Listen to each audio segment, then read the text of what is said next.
You know about them, as well as they know about you. They can see you, and you can see them too. It's not difficult at all. If the weather is clear at night, just look up at the sky. Sooner or later, you might see one, a shining point flying silently among the stars. Sometimes you can easily spot one, and sometimes you might have to wait a long time. For example, in the summer, you can easily spot up to several dozen such little lights within just an hour. They look quite inconspicuous, but appearances can be deceiving.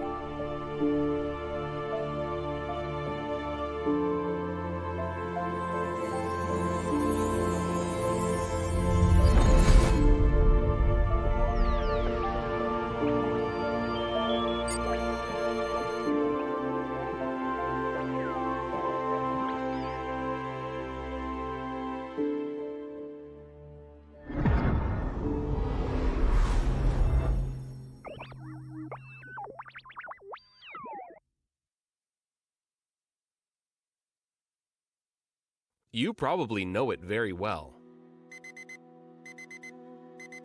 Every morning, as the alarm clock goes off, you must get up. Some might jump up just like a rabbit, even though it's 7 a.m., whereas some would drowse away almost until midday. But otherwise, it is probably almost similar. You go to the toilet. Some get a shower, another might just a wash, but all of us brush our teeth. Then you plod your way to the kitchen for some breakfast, like coffee, noodle soup, or instant porridge. Next comes checking your emails, social feed, pictures and messages from your friends, and your foes as well.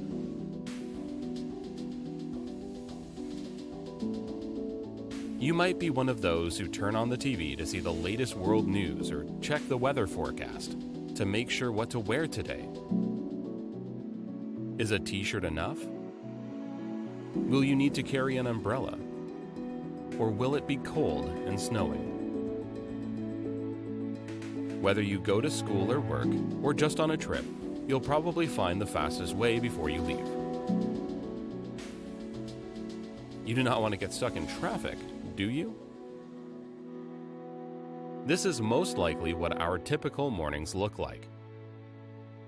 But nothing would probably go so easily without the space technologies. You don't believe? It has been a long-standing desire to imitate bird flight and see the world from above. Why? Just for the adventure? Well, of course that too, but mainly because from the air we can see much further, even several hundred kilometers, and we can look at familiar things from above. It took a long time, but we finally got a view like that. The first hot air balloon took off in the 18th century. It went up 2 kilometers high.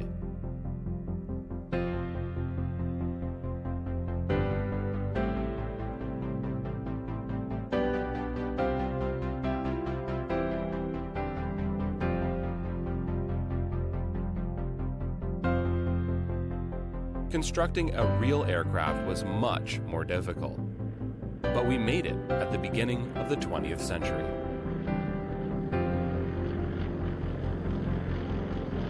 Suddenly, we could fly up to 10 kilometers high.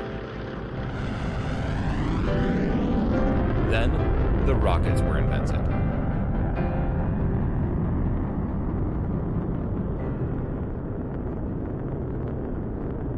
Thanks to them, our planet got its first artificial satellite in 1957.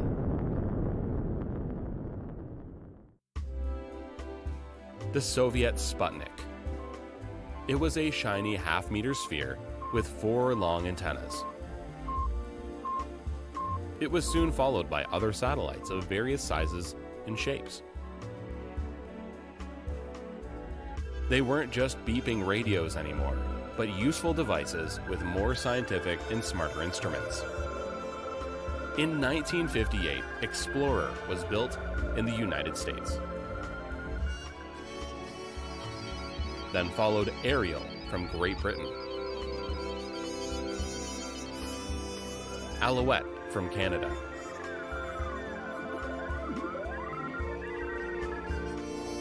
San Marco from Italy,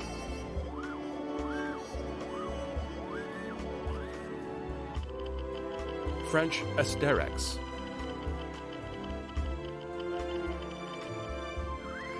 Osumi from Japan,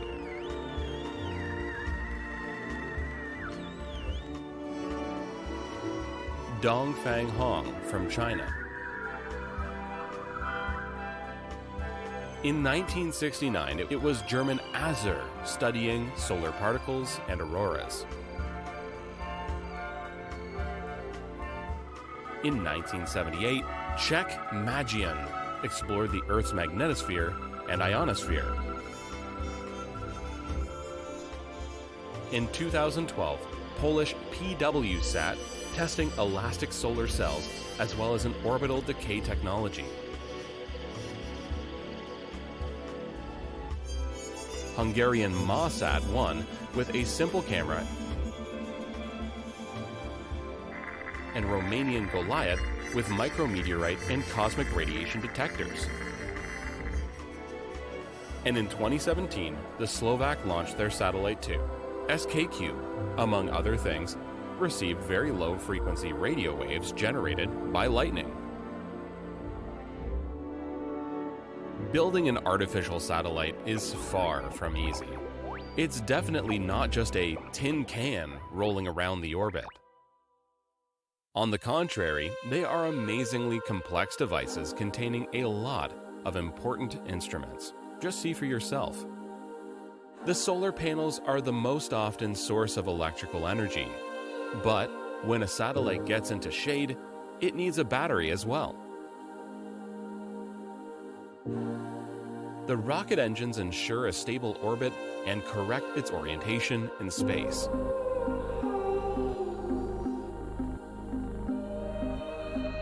The radio antennas receive commands and transmit observation data.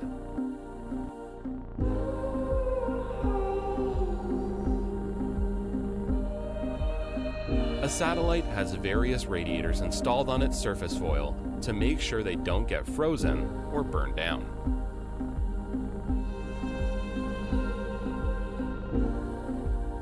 Inside, there's a main computer, an accurate clock, and the rocket fuel tanks. And depending on its task, also the cameras or other necessary detectors. Amazing devices, aren't they? Space is about 100 kilometers far from us. Is it a little or a lot? It depends. With a usual car, you can drive 100 kilometers in less than an hour. And for those of you living in Berlin, Warsaw, Prague, Bratislava, Budapest, or Bucharest, space is closer than the sea. Getting to space isn't that simple, but eventually, a small rocket or a special airplane can make it. The trouble is to stay there. Against the pull of gravity, you must fly fast to avoid falling back to Earth. Very fast. You must somehow reach a speed of at least 27,000 kilometers per hour. That's several times faster than the fastest supersonic plane. Only space rockets can do it. No artificial satellite can fly lower than 200 kilometers above Earth. It's because of the Earth's atmosphere. If it flew any lower, it would soon burn down.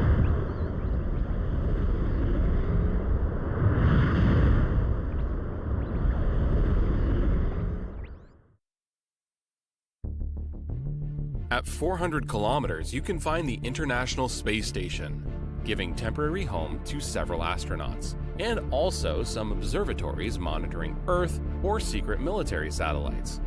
A bit higher, several thousand kilometers from Earth, there are swarms of telecommunication satellites securing, for example, telephone or internet connection, the navigation satellites enabling airplanes and cars to find their position, and in fact also us to find our position with our mobile phones. The further from Earth you are, the slower you move along the orbit.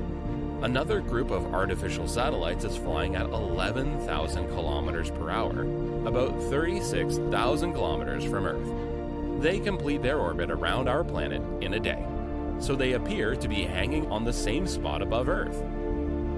That's why they're called geostationary satellites. Any idea who may benefit from that? Of course, the meteorologists and television companies, because you can see half the Earth from such an altitude. Apart from these three main groups of satellites, low, medium, and geostationary orbiting Earth, there are a lot of other satellites wandering around our planet. Others travel much further. They break free of Earth's gravitational pull and set off for the planets or other smaller bodies of the solar system. 5 interplanetary probes have even reached the speed over 150,000 kilometers per hour. So, after a while, they will leave the solar system forever. The fact is that artificial satellites help us survive in a complicated world of tomorrow. GPS, Galileo, GLONASS, or BIDO. Strange names, aren't they? It's projects like these that have redrawn our lifelines.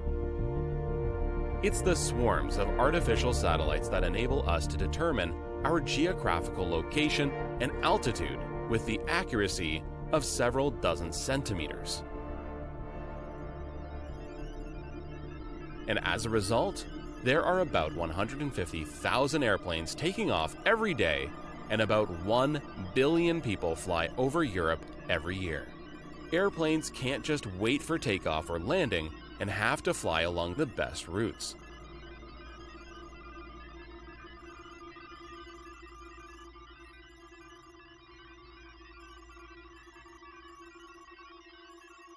Navigation satellites are important for driverless cars and also for tractor drivers working in the fields, who can now optimize the use of fertilizers and be more environmentally friendly.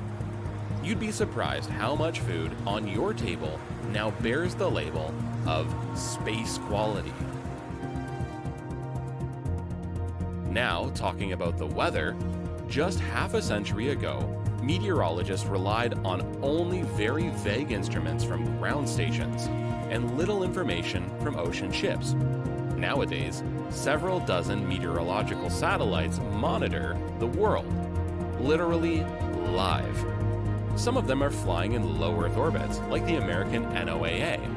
Others observing the other half of the Earth from an altitude of 36,000 kilometers, like the European Meteosat, Russian Electro, Japanese Himawari, or Chinese Fangyun. The same monitoring is connected with the space weather, like the activity of the sun. Artificial satellites help us use Earth's resources more efficiently. For example, they increase the efficiency of oil and gas production and monitor forests, the ice caps near the poles, and even the ozone layer. Undoubtedly, once they'll be the key factor in responding to climatic changes.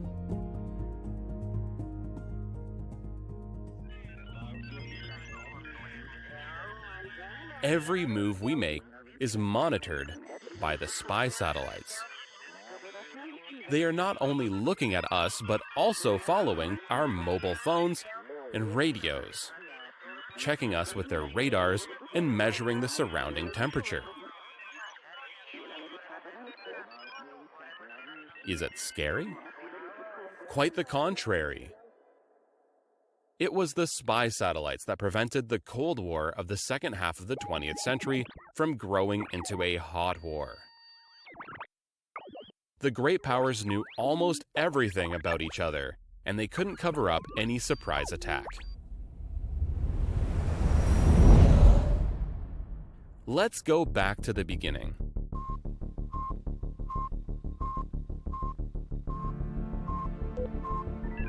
First, you could count them on the fingers of one hand.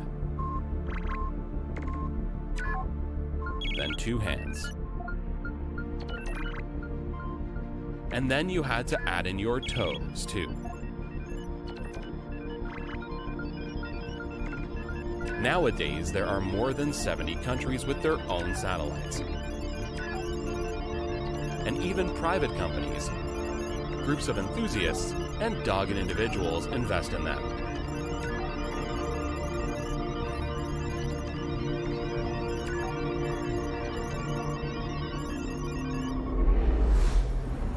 We usually picture an artificial satellite as a big, shiny box.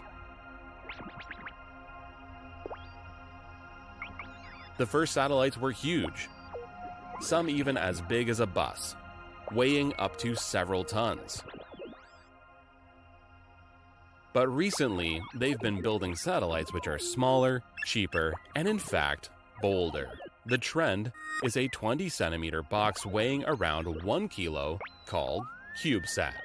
And we hear about even smaller pico satellites as big as a matchbox printed on 3D printers. The price of a space ticket is falling sharply too. While we recently launched about 100 artificial satellites every year, soon we'll be able to do the same every month. There are several projects going on that will operate swarms of thousands of artificial satellites. This is how Amazon, Starlink from SpaceX, Facebook, or OneWeb want to offer the global internet without any censorship. Will the hundreds of tiny dots swarming the sky be a symbol of technological progress or a destruction of unspoiled nature? And we must not forget space debris. Various ruined rockets and non-functional satellites. We estimate there are over 100 million objects orbiting Earth with a diameter more than 1 centimeter. What if uncontrollably flying debris objects start shooting down functional satellites, thus imprisoning us on the surface of our planet? From now, we are far from such a technical apocalypse, but we should keep reminding ourselves of this threat.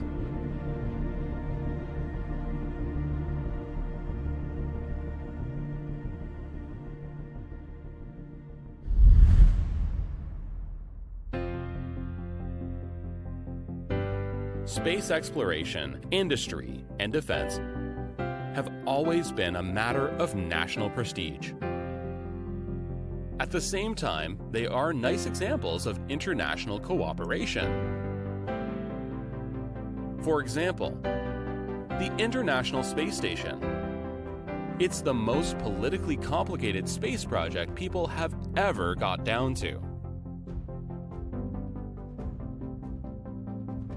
It required the agreements between the space agencies of the United States, Russia, Europe, Japan, and Canada. The crews are international. The training, logistics, and development centers can be found in America, Europe, and Asia. Rockets taking up the parts of the International Space Station and spacecraft carrying cargo and human crews take off from American Cape Canaveral and Wallops Island off the east coast of the United States.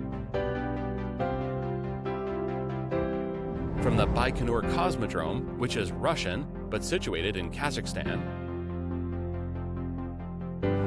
From the Japanese island of Tanegashima, and from the European spaceport near Kourou in French Guiana. The main mission control center is Houston, Texas, and a spare one is in Korolev, Russia. The European Space Agency is then a gateway to space for 36 countries. Every European spends as much on a space project as much as on a single movie ticket every year. What do you think? Is it worth it? Large temperature fluctuations from -250 degrees Celsius to 300 degrees Celsius. Long-term exposure to radiation. Vacuum. Extreme reliability requirements. Astronautics needs new materials with absolutely unique properties. It's due to extreme conditions like these that satellites have to cope with. But the investments in their development pays off, as we get the most successful space technologies for our everyday lives. Memory foam, used in astronauts' seat in 1966, now fills up sleeping mattresses and running shoe insoles. Algae oil, used in food for long space flights, have become more successful as a baby food additive. A cordless drill was developed for collecting samples on the moon, followed by handheld vacuum cleaners and screwdrivers. Gold aluminum foil that keeps heat and cold out, protecting the spaceships as well as the travelers lost in foul weather. Food freeze-drying process wasn't invented by space chefs, but they have improved this food preservation technique to save and store food in space for a long time. Hearing aids, non-contact thermometers, better solar batteries, arch wire and dental braces, straightening teeth, even toy air guns, low-friction swimwear, miniature mobile phone cameras, scratch-resistant glass, water filters, light-emitting diodes, and smoke detectors. We could go on like this for hours.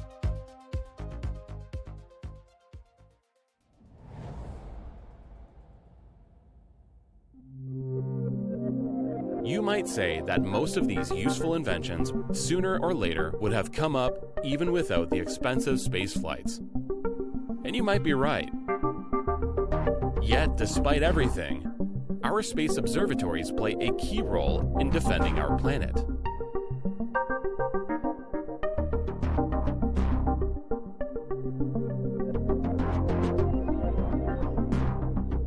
At least once a year, our planet dashes with a space object that explodes high above Earth's surface, releasing as much energy as a small nuclear bomb. Once in a millennium, Earth collides with a space object 50 meters in diameter that can cause a local disaster.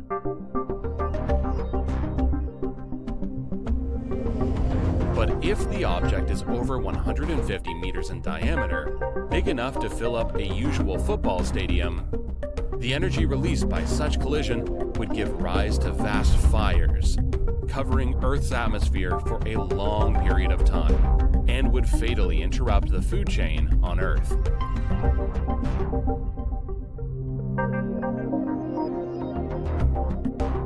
Fortunately, our space guards are beginning to provide quite reliable monitoring of such potentially dangerous asteroids.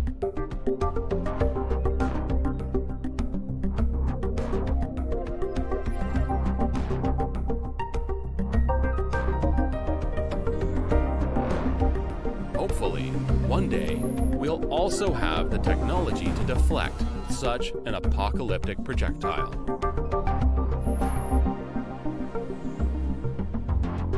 Protecting the future of mankind on planet Earth is the biggest task scientists and space engineers are facing nowadays. As space is a hostile place for life, and in a vacuum, no one will hear you calling for help.